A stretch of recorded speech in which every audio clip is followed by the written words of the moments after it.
Aloha, I'm Richard Dobert. I'm a Hawaii real estate broker with eXp Realty living on the island of Maui, and I've been helping people buy and sell homes and condos for the last 15 years. Before that, I was an engineer, and in that career, I developed a love for data and data analysis. And so typically my videos focus on numbers, and that's what I'm going to talk about today when it comes to renting versus buying.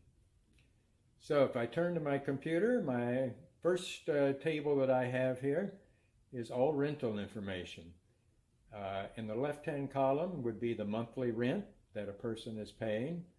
And then going horizontally, you see the different time periods, 1 year, 2 years, and so on. Finally, I've made each 1,000 increment bold just to make it a little bit easier on the eyes.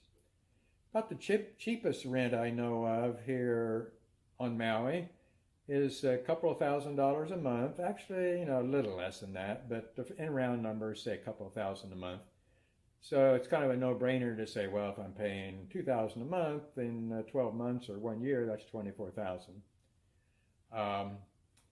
And then as we go across, by the time we get to 10 years, we're almost to $250,000 paid in rent. 15 years, we're well over $350,000 paid in rent. By 20 years, we're almost to $500,000 paid in rent, and then by 30 years, almost $750,000. Now that would you'd probably be able to find a 2-bedroom condo to rent for that. But those wanting a home, it's going to cost more, probably between $3,000 and $4,000 a month, depending on what you're looking for. Let's go with the lower of the two. So if you're renting a place for $3,000 a month, after 5 years, you're up to $180,000 paid in rent. By 10 years, over $250,000. And then jumping all the way to 30 years, you're over $1 million paid in rent. And what do you have after that? Well, there we go. You got nothing, except you've had a roof over your head for all that time. It's very important. And at the end of that period, now, whichever period of time it is, you got to go look for another rental. One fallacy in this chart is it assumes that the rent never goes up. So take my 2,000 rent here. This chart assumes it's 2,000 for as long as 30 years. Well, I don't know anybody that's going to rent a place to anyone else without ever raising the rent in 30 years. They probably will raise the rent every year, every 2 years. So let's look at a more reasonable chart, which is this one. And here I've factored in a rent increase every year. According to national statistics, typically you figure on a 3% annual rent increase, and these numbers going across here reflect that. So they're going to be larger than the numbers in the first chart I showed you.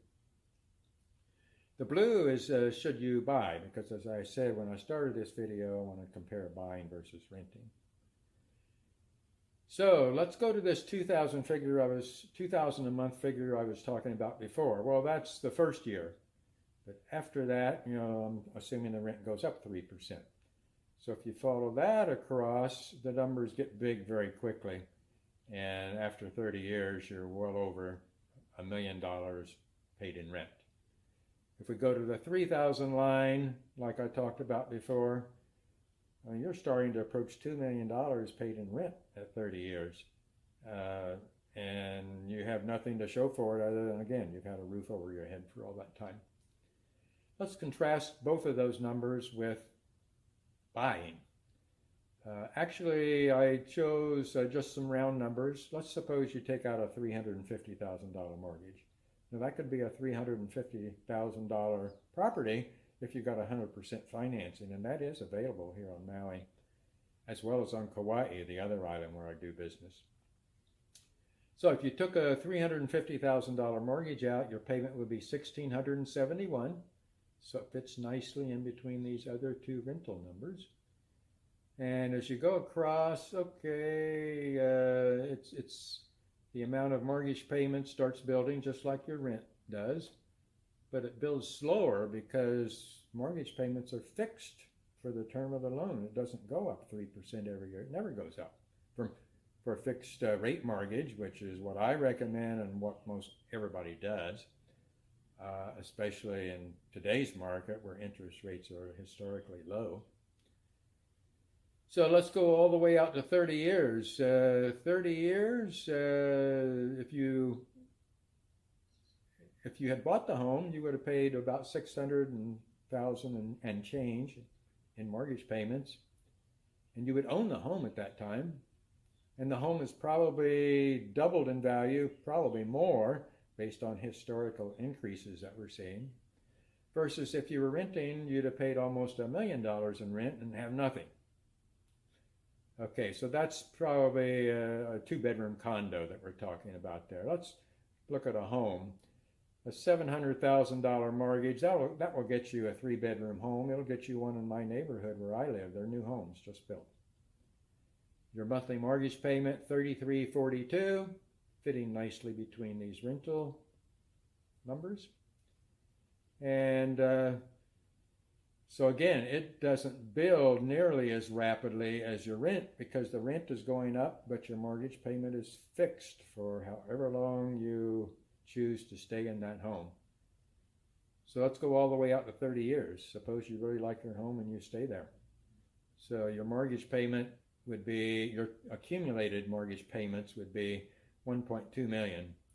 Versus if you had rented, it would be $1.8 million. And the key difference is the $1.8 million, you got nothing at the end. The $1.2 million, oh, guess what? You own this home, and the home is doubled or tripled in value based on historical trends. So that's my little tutorial on the benefits of buying over renting. We all need a roof over our head, so we're going to have to do one of the two. If you're looking to buy, I can certainly help you with that.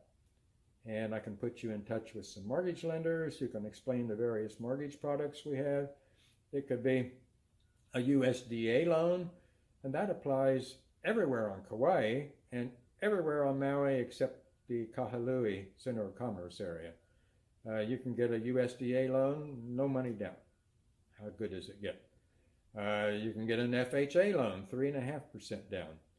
And terms are a little more flexible in terms of being able to qualify for that because they do look at income level and other factors, the amount of debt that you have.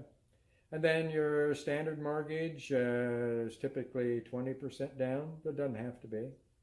You can go lower than that. You just have to pay mortgage insurance. 10% down works.